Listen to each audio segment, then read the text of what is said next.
একটি গ্রামে রমেশ নামে এক বুদ্ধিমান কৃষক তার স্ত্রী সুমার সাথে একটি ছোট্ট ঘরে বাস করত।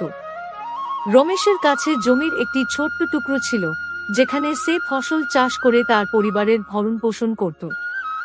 রমেশের বুদ্ধি খুবই তীক্ষ্ণ ছিল।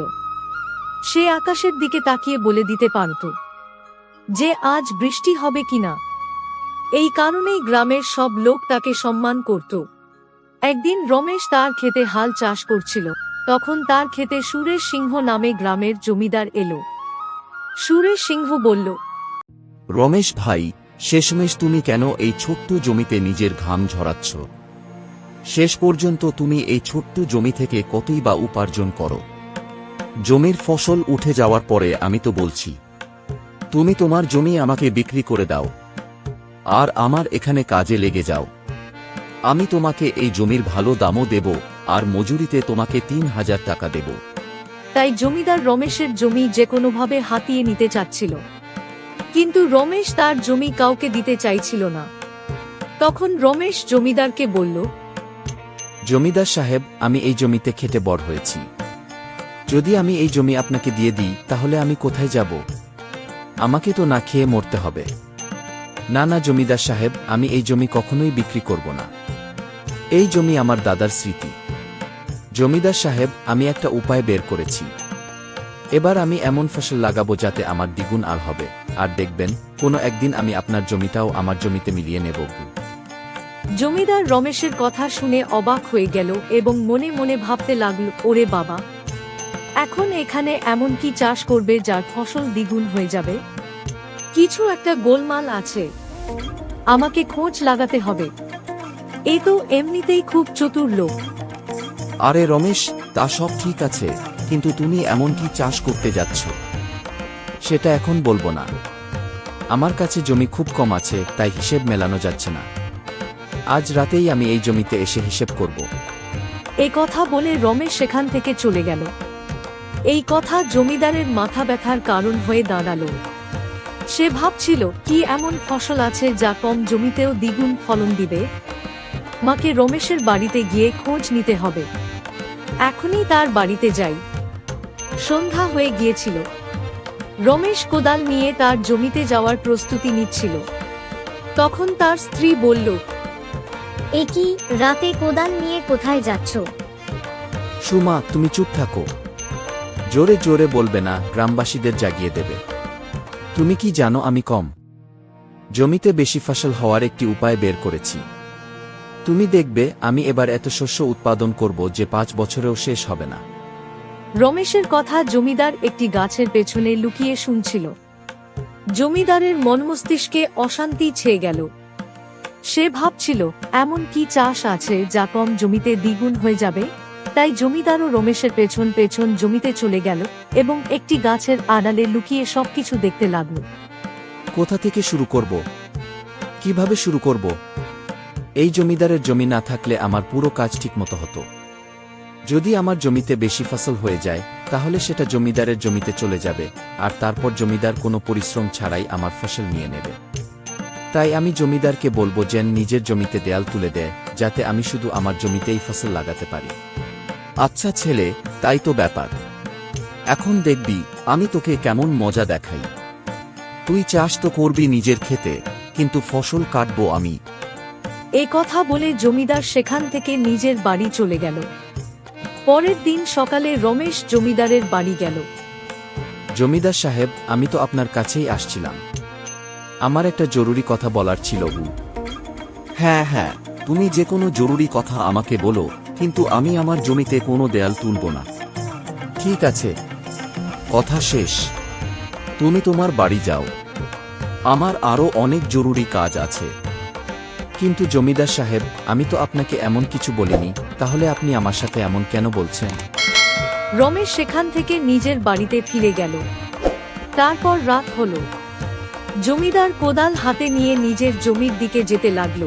এখন দেখো আমার কীর্তি, আমি আমার ক্ষেতের আইল কেটে সামনের দিকে বাড়িয়ে দেব, যাতে রমেশ যেন টের না পায়, আর সে আমার ক্ষেতেও ফসল লাগিয়ে দেবে এবং আমিও তার থেকে লাভ পাব। এমন ভেবে জমিদার রাতভর নিজের ক্ষেতে কাজ করতে লাগলো এবং নিজের ক্ষেতের আইল সামনের দিকে বাড়িয়ে দিল। পরের দিন সকালে রমেশ এবং তার স্ত্রী তাদের ক্ষেতে কাজ করতে গেল। খেতে পৌঁছে রমেশের স্ত্রী বলল, শুনো গো, আজ আমাদের ক্ষেত কিছুটা বড় বড় লাগছে। হ্যাঁ সুমা, আমারও এমনটাই লাগছে, যেন ভগবান আমার কথা শুনে নিয়েছেন। এখন তো আরো বেশি ফসল হবে। চলো এখন খেতে বীজ বুনে দিই। তারপর রমেশ এবং তার স্ত্রী মিলে খেতে বীজ বুনতে শুরু করল। তারা উভয় পুরো খেতে বীজ বুনে দিল এবং ফসলের জন্য অপেক্ষা করতে লাগল। এইভাবেই কয়েক মাস কেটে গেল। যখন ফসল প্রস্তুত হলো, দেখা গেল সেটা ধানের ফসল। পুরো ক্ষেত ধানের ফসলে ভরে গিয়েছিল। যখন ফসল কাটার সময় এলো, তখন জমিদার রমেশকে বলল, রমেশ, একটু দাঁড়াও ভাই, এত তাড়াহুড়ো কিসের? তোমার কি জানা আছে, যেই ক্ষেতে তুমি ফসল লাগিয়েছ সেই বাড়ানো জমি আমার? কি বলছেন জমিদার সাহেব? আমি তো আপনার কাছ থেকে জমি চাইনি, তাহলে আপনি আপনার ক্ষেতের আইল কেটে জমি বাড়িয়ে দিলেন কেন? রমেশ, আমি এসব জানি না, কিন্তু এই বাড়ানো জমি আমার। আমি নিজেই ক্ষেতের আইল কেটে সামনে বাড়িয়েছি যাতে তোমার ফসলের শিকড় আমার ক্ষেতে চলে আসে। আচ্ছা, এই কথা। কিন্তু জমিদার সাহেব, আমি তো এমনটাই কৌশল বের করেছিলাম, কারণ আমার জমি কম ছিল, আর কম জমিতে দ্বিগুণ ফসল কিভাবে সম্ভব হতো? কিন্তু আপনি তো আমার মনের কথা জেনে নিজেই করে ফেললেন। জমিদার সাহেব, আমি তো আপনাকে ক্ষেত বাড়াতে বলিনি না, আমি আপনার কাছে এসেছিলাম। তাহলে আপনি আপনার ক্ষেতের আইল কেটে বাড়ালেন কেন? তাই এই ফসলে আপনার কোনো অধিকার নেই। যেখান পর্যন্ত আইল আছে সেখান পর্যন্ত আপনার ক্ষেত, বাকি সব আমার। বুঝে গেছেন তো জমিদার সাহেব? রমেশের কথা শুনে জমিদার হতবাক হয়ে গেল। রমেশের বুদ্ধিকে মেনে নিল, কিন্তু তারপরও জমিদার হার মানার লোকদের মধ্যে ছিল না এবং এই ঘটনার বদলা নেওয়ার জন্য অপেক্ষা করতে লাগল। তারপর কয়েক মাস পরে রমেশ অসুস্থ হয়ে পড়ল এবং গমের ফসলের বপন শুরু হলো। সময় পার হয়ে যাচ্ছিল। জমিদার তার উপহাস করার জন্য তার বাড়িতে গেল।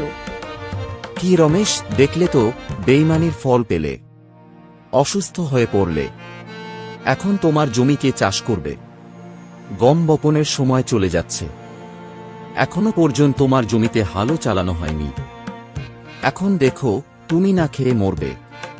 তোমার কাছে খাবার শস্য থাকবে না। জমিদার সাহেব, আমি কেন না খেয়ে মরব? আমার কাছে দাদাজির জমি আছে না, ওটা আমাকে কখনো না খেয়ে মরতে দেবে না। এমন আশীর্বাদ আছে। কি ধরনের আশীর্বাদ রমেশ? আমাকে বলো, আমি কাউকে জানাবো না। আমি কেন বলবো আপনাকে? আপনি এখান থেকে চলে যান। রমেশের এই আশ্চর্যজনক কথা শুনে আবারও জমিদারের মাথা ব্যথা শুরু হয়ে গেল। জমিদার রমেশের বাড়ি থেকে গেল বটে, কিন্তু বাইরে গিয়ে একটা গাছের পেছনে লুকিয়ে পড়ল এবং সন্ধ্যার অপেক্ষা করতে লাগল। যখন সন্ধ্যা হলো, তখন দুই স্বামী স্ত্রী নিজেদের মধ্যে কথা বলতে লাগল। রাতের বেলা রমেশের স্ত্রী জিজ্ঞাসা করল, শুনো, দাদাজি আমাদের এমন কি আশীর্বাদ দিয়ে গেছেন যে আমরা না খেয়ে মরব না? আর এখনো পর্যন্ত তো আমাদের জমিতে হালও চলেনি। তাহলে ব্যাপারটা কি? আরে তুমি জোরে চেঁচিও না, এটা গোপন কথা। যদি কেউ শুনে ফেলে তাহলে আমাদের সব রহস্য ফাঁস হয়ে যাবে আর আমাদের সব কাজ বিফলে যাবে। এখন মন দিয়ে শোনো। আমাদের জমিতে দাদাজি সোনা ভর্তি একটা হাড়ি লুকিয়ে রেখেছিলেন, যেটা আমাদের খুঁড়ে বের করতে হবে। তাই আমি এখনো জমি চাষ করিনি। চাষ না করে যখন এত টাকা পাবই, তখন তার চেয়ে চাষ না করাই ভালো। এদিকে জমিদার বাইরে লুকিয়ে সব কথা শুনে ফেলল এবং বলল, ভালো ছেলে, এখন দেখ, আজ রাতেই তোমার জমি থেকে সব সোনা আমি বের করে নেব। তারপর দেখি তুমি কিভাবে বাঁচো আর কি খাও। জমিদার রাতেই রমেশের জমিতে কোদাল নিয়ে পৌঁছে গেল এবং পুরো মাঠ খুঁড়তে লাগলো। এভাবে যদি পুরো মাঠ খুঁড়ে ফেলি, তাহলে হাঁড়ি তো কখনো খুঁজে পাবো না, ভাবতে লাগলো সে। এর চেয়ে ভালো আমি হাল দিয়ে পুরো জমি চষে দিই, তাহলে সহজেই হাঁড়ি পেয়ে যাব। তারপর জমিদার হাল চালিয়ে পুরো মাঠ চষে দিল, কিন্তু কোথাও কোনো হাঁড়ি পাওয়া গেল না। রাত কেটে ভোর হলো। তখন জমিদার রেগে গিয়ে রমেশের বাড়ি গেল। কি রে রমেশ, কোথায় তোর সোনার হাঁড়ি? তুই তো বলেছিলি তোর জমিতে সোনার হাঁড়ি আছে। আমি তো পুরো জমি খুঁড়ে ফেলেছি, কিন্তু কোথাও কোনো হাঁড়ি পাইনি। কোথাও না। কিন্তু এমন তো হতে পারে না জমিদার সাহেব, হয়তো আপনি পূর্ব দিকে ভালো করে দেখেননি। আমি এখনই গিয়ে দেখে আসি। আরে বোকা, কোথায় যাচ্ছিস? আমি তো পূর্ব, পশ্চিম, উত্তর, দক্ষিণ সব দিক খুঁড়ে ফেলেছি, কোথাও কিছু নেই। আপনি কি পুরো জমি চষে দিয়েছেন? আরে ও সুমা, তাড়াতাড়ি বীজ নিয়ে এসো। জমিদার সাহেব আমাদের পুরো জমি চষে দিয়েছেন, এখন আমাদের আর হাল চালানোর দরকার নেই। কেউ ঠিকই বলেছে, ভগবান গরিবের কথা শুনে নেন। আরে ও রমেশ, তুই আমার সঙ্গে মিথ্যে বলেছিস। ওখানে কোনো সোনার হাঁড়ি নেই। জমিদার সাহেব, যদি ওখানে সত্যিই কোনো সোনার হাঁড়ি থাকত, তাহলে আমি সেটা তুলে নিয়ে এই গ্রামের জমিদার হয়ে যেতাম। সেটা তো আমি আমার স্ত্রী সুমার মন ভোলানোর জন্য বলেছিলাম। কিন্তু একটা কথা আমার বোধগম্য হচ্ছে না। এই কথা আপনাকে কে বলল? আমাকে কে বলবে? আমি কি তোমার বাড়িতে ছিলাম? এটা তো আমাকে স্বপ্নে দেখা দিয়েছিল, তাই আমি তোমার জমিতে সোনার হাঁড়ি খুঁজতে গিয়েছিলাম। আচ্ছা, এই ব্যাপার। বেচারা জমিদার বোকা বনেই ফিরে গেল।